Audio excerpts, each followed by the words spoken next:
Verizon and AT&T and everybody else who wants that spectrum, and if you're not the high bidder, you don't get it. Hey, that's the way the market works. Uniquely, immediately, there's an opportunity to change that. There's a proceeding that's moving into its 4th year, and the way these things go, it's reaching finality. And we responded to the invitation to come here. I mean, just the title got me on the plane. My attitude was, if there are energy thought leaders gathering in Austin, Texas, then yes, I'll be there. Talk to Jack, yes, we'll be there. Because we want to rally this industry through its thought leaders to see the immediate opportunity of this proceeding and jump on it, because the outcome of the proceeding, if successful for your industry, is the Holy Grail. It's dedicated broadband spectrum on which you can build, and it is not going to be cheap, but on which you can build next generation broadband technology using the first ever global technology standard. It's what empowers every smartphone in this room. You'll have access to the spectrum and the technology to have, finally, exclusive private network capabilities for now and into the future forever. Because I always like to say that when Jack and I were going around the country buying spectrum, sometimes we would fly coast to coast to buy an unbelievable fragment of spectrum. I'd get home at 4 o'clock in the morning on Sunday, having taken the red eye from LA, and I'd say to my wife, yes, it was a long trip, but that spectrum is forever. The shareholders of Nextel will have that spectrum forever. And the good thing about spectrum is it's great today, but it's always better tomorrow because technology keeps driving it. So the opportunity. Jump into this proceeding. There's an opportunity to get this spectrum for the industry. Sorry. Okay, so who in the audience is aware of this issue around with the FCC and spectrum? All right, so we do have some hands on this topic. Who's also grappling with the issue of dedicated broadband for your strategy as a utility of the future? Is that also? Lots of hands should be going up because, I mean, the truth is the record by the utilities clamoring for this spectrum from the FCC is like this thick. I mean, and it is very pointed. And the utilities are all saying, we need more spectrum because we need to offer advanced services. By the way, we don't want to, going onto a commercial network where we can be kicked off because some kid is downloading a bunch of games at the same time that we need the spectrum, that doesn't really work for us. And there's an analogy here.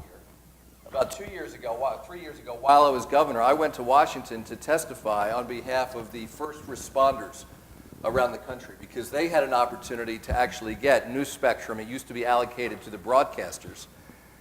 It worked its way through Congress, and the first responders now have a nationwide network of broadband spectrum. It's not happening again. It's just not. And so for utilities and others in the critical infrastructure industry who want a dedicated spectrum on which they can deploy broadband technology, which they can build the right kind of cybersecurity protection, all of the other advanced services, this is it. And that's why we came to Texas, to make sure you all are aware of it, because this is as far as we can tell, there's no other allocation of spectrum coming from the FCC in the, not just foreseeable future, I'd say in the long future, this is it. So you're talking about beyond FirstNet? Yeah, this is totally separate. We have access to those networks. What's that? We have access to those networks. Explain what FirstNet is for the audience if they don't know. So FirstNet is a nationwide, all the governors have opted into that, and basically we have license for us. Test. First responders. And you can be kicked off. Have all that, well, we have a secondary access. Secondary. But it's not shared with the public. No, exactly. That's exactly And this is not shared with the public either. This is not designed for the commercial. And I think this is a really important point. Some have said, well, we could go to FirstNet. That's built for first responders. Their commitment is to the first responders. Do me a favor. And so when the first responders need access, and they need to kick somebody off, they're not kicking the first responders off.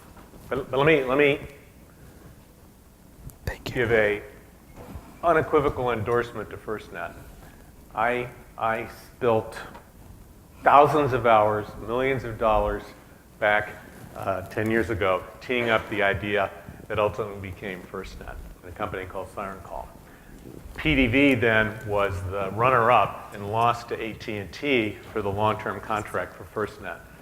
And having lost, we were the first ones, I think, out to say, what a fantastic win for public safety. Imagine a partner like AT&T that's willing to give you this kind of support. So public safety, what a win for them to get AT&T and FirstNet. Any utility that doesn't consider using AT&T and FirstNet as part of their overall approach to communications, in my view, would be nuts. And I've said that publicly, I've said it privately to AT&T, to FirstNet, and to utility leaders. So what's the difference? But the difference is, and I love this expression, it's called ruthless preemption. When things are really bad, if your public safety, which is defined very carefully in FirstNet and by Congress, if your public safety, when things are really bad, I'm talking Armageddon, and it happens, you have to have the right to tear down communications that are in any way secondary to your own, so that's ruthless preemption. The utilities, unless something profound changes, don't have that right. In fact, they would be subject to the preemption by public safety in the Armageddon scenario, which is not to say I'm a scaremonger, because in most cases, there's ample spectrum to support the uses. But my understanding of the way utilities and the leadership of utilities have to think is worst case. What's the worst case? So, with all due respect, you can't find a bigger fan of FirstNet than me. But by the careful use of the word secondary, I mean, whatever that language is, really what it means is second. And if you're second, you're not first. And if you're not first, you can be preempted. So what we're saying is the industry needs similar capability, needs to make similar investments. They're huge. So you might be thinking, well, are these guys just, tremendously motivated public servants? I mean, one of us is, because he served as governor for 2 terms. I'm not, never was, never will be. I operate in attempting to build good businesses. So our interest is clear. Our interest is on the record. We want to partner with this industry. We own a lot of the spectrum that's involved here, and we're saying if the industry gets together with us and we go to the FCC, we can pull off what I described as the Holy Grail. Dedicated spectrum, so you can be FirstNet-like. You can partner with FirstNet, but you have your own spectrum home. But to try to HG was a very apt student yesterday.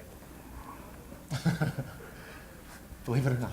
What's at stake here, what's at play, is a prime position in the radio spectrum. It's so-called below 1 gigahertz. It's 5 megahertz in one direction paired with 5 megahertz in a different direction. So it's a total of 10 megahertz as compared to FirstNet, which has 20, twice as good, 10, 10. So 5, 5. But in that universe of 5, 5, I've been at this business so long that I acquired some of the first licenses ever made available in this band in the 1980s. They were made available under a certain set of rules. So this industry in particular has used these channels, Lower Colorado River being an excellent example. I think they are after us, after PDV, they're the largest licensee of 900 megahertz spectrum for traditional narrowband technology. So they are looking at the same thing we're looking at. How do you take dedicated exclusive spectrum that was allocated under one set of rules with one kind of technology and upgrade it to new technology? And that's the process that all of us are in. Some of us are at this end of the technology curve saying, we think existing technology is good enough for us for the next number of years. Then we have a lot of industry folks that are saying, we have to have broadband because we have to have access to video, high-speed data. All of the things that we take for granted on smartphones have to be tailored to the very particular needs of this industry for greater connectivity as your networks, as your grids become more two-way and less one-way in terms of distribution, you have more power generation alternatives. You need to connect all of this with next generation technology. And so that's what we're saying is it's so timely. We know your industry traditionally for very good reasons. I used to say the same thing about public safety. You know, if somebody dedicates their life to public safety, they are about as far from an entrepreneur as you can find. That's just a different set of DNA. I think a lot is true of the utilities too. It's necessary to be so cautious. It's necessary to look backwards while you're looking forwards. But here, this is one of those things. The opportunity comes, the opportunity goes. Let me jump into the audience. Any questions so far on this particular point? Any comments to add to this? Are you seeing the same thing? We have a question coming from Slido. How can utilities take a stronger lead role in the development of smart cities and broadband deployment?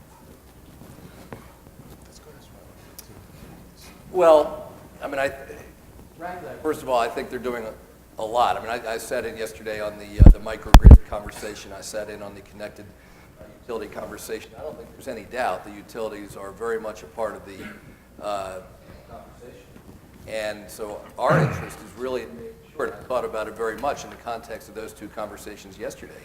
When you're talking about the connected utility, when you're talking about microgrid, so much of the ultimate effectiveness, so much of the ultimate realization of the promise of these technologies and of these offerings does come down to what kinds of telecommunications infrastructure do you have to support this in the first place. And that's really where we think we fit in. And I think this opportunity to work together with utilities to frame what this looks like for the future is very exciting. And I think, at the end of the day, and I think to the point that Morgan just made about working with entrepreneurs, there's some very exciting work. There's great work going on in the transportation system. We heard that presentation yesterday as well.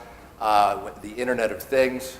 I mean, the utilities are at the core of all of this. I mean, it really is hard to think of any other industry that is so well positioned to enable all of these new exciting technologies to develop and to come to fruition.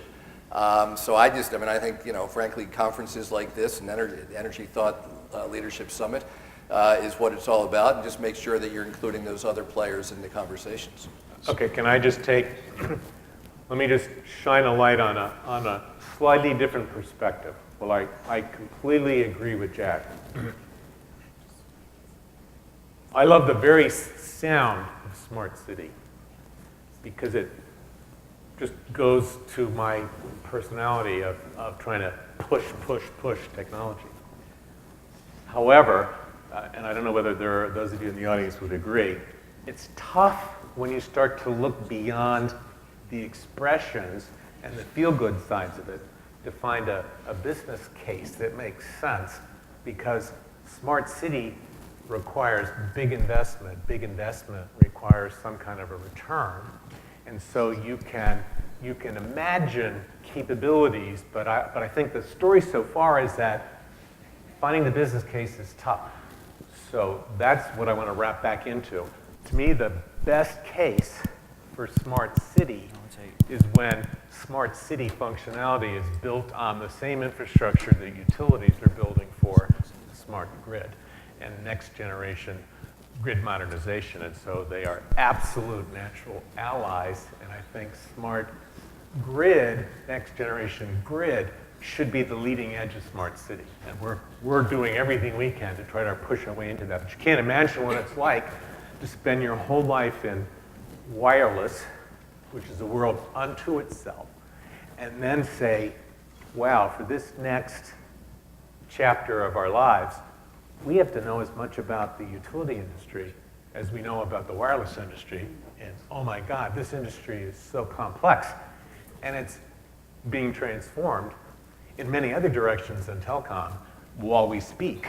So, boy, it's a moving target.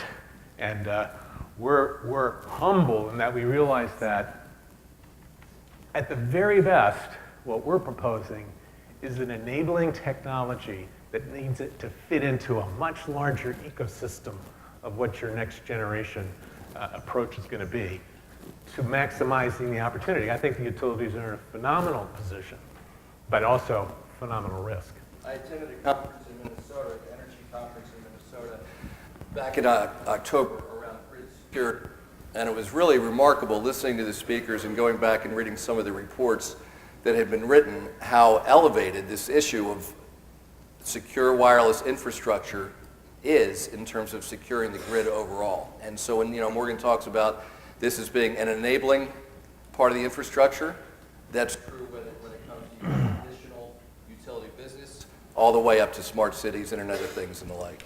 So ownership of spectrum is critical in order to get to the utility of the future, to be able to engage the grid at the edge, to handle this massive forecasted increase of two-way communication. That ownership of that type of infrastructure, do you see that as something that utilities should be able to rate base? Yeah. Without a doubt. That's the other side. Again, we have to talk candidly because we have so little time. If there was ever a time where the focus of policy in the federal government is on investing in next generation infrastructure, it's now. And what needs to be done is the ratepayers need to be educated that if they don't want to turn into Puerto Rico, they have to support the investment through rates of next generation grid security. And my attitude is that's an easy sell.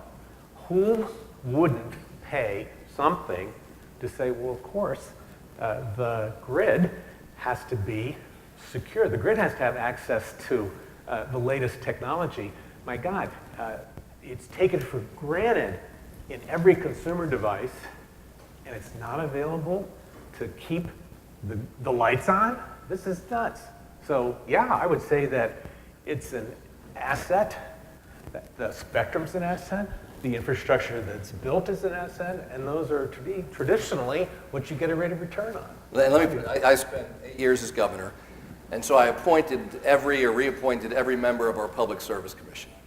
And of course, this is their job in the end to decide applications for increases in rates get approved. I also appointed the public advocate, whose job it is to protect the public. And I absolutely believe, I don't think there's any question, that if you talk to the typical citizen in any of our states, and you explain how the grid is evolving, how this kind of telecommunications infrastructure is so central to the development of the grid, having a robust infrastructure on the grid, supporting the grid, is critical. And let's face it. People when nobody likes paying it until their power goes out, and yet this is I think this is something that people can understand very, very well. That the cost in terms of the overall cost of running one of these grids, in fact, it's not that significant, but absolutely supportable. So I just want to cover this piece because it was helpful when you explained it to me yesterday. You've made an investment in narrow band spectrum, and Correct. You've been able to pick it up where others haven't seen it, but almost like strands of hair, you've had to find it and pick pieces that might have other ownership of spectrum in between. So now that you've got these strands, your vision is to bring them together and aggregate it up into broadband, right?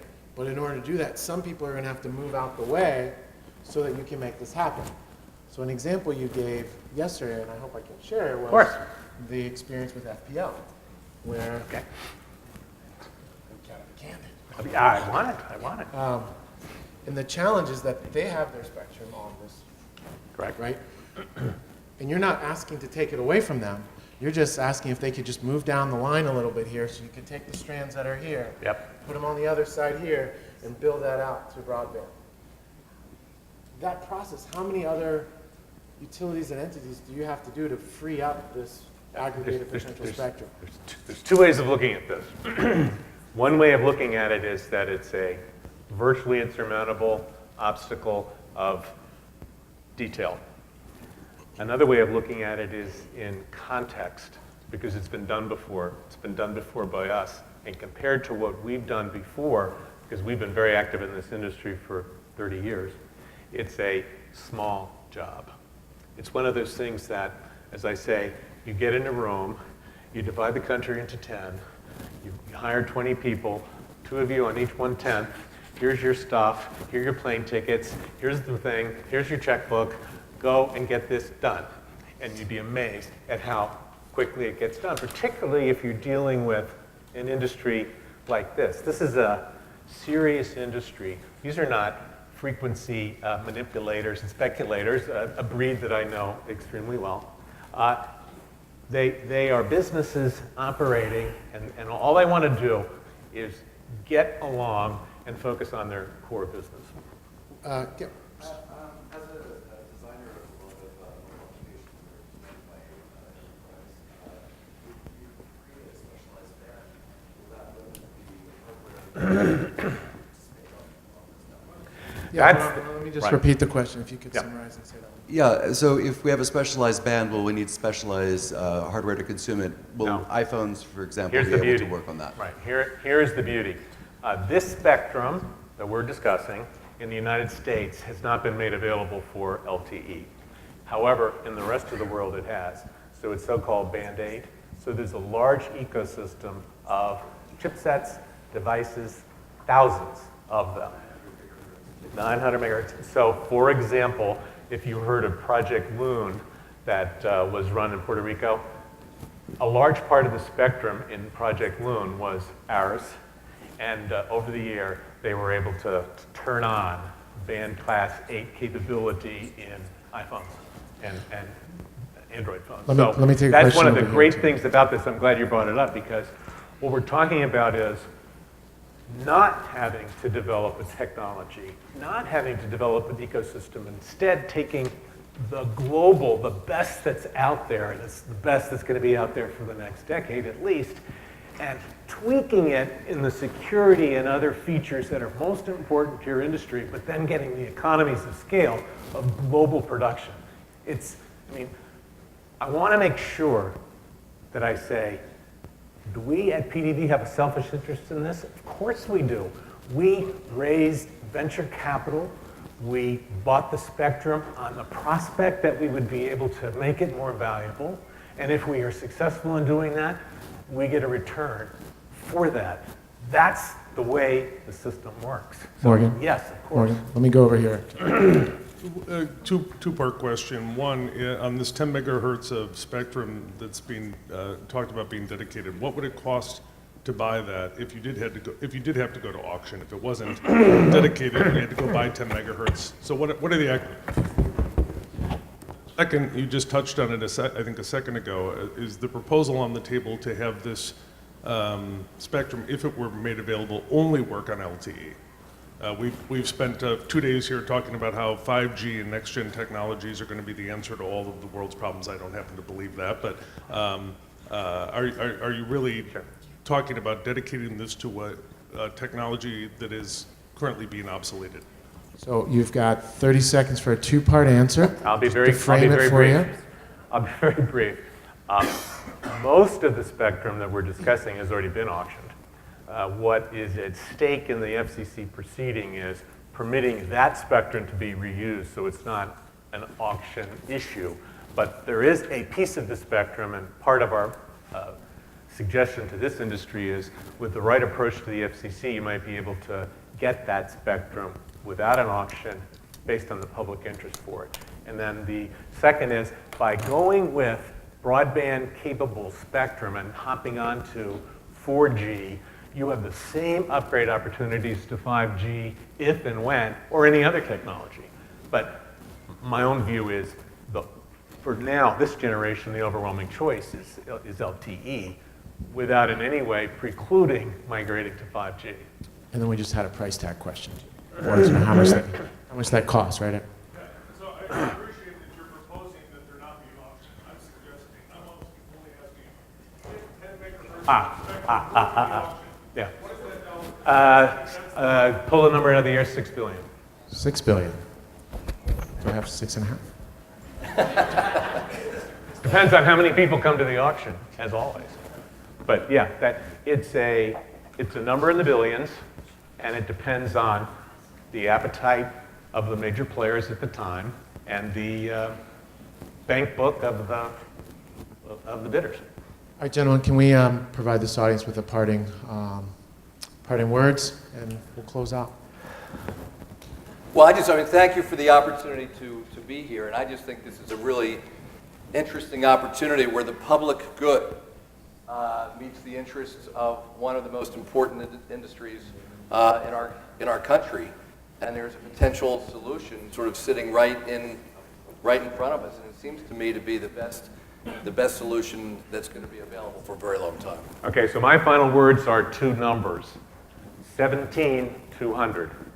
If you Google FCC 17-200 rulemaking that I'm describing to you, the sort of notice of inquiry will come up, and you'll be able to read everything the FCC has said and everything your industry and others have said in the give and take of the rulemaking process. That's 17,200. 17,200. Thank you, gentlemen. Thanks so much.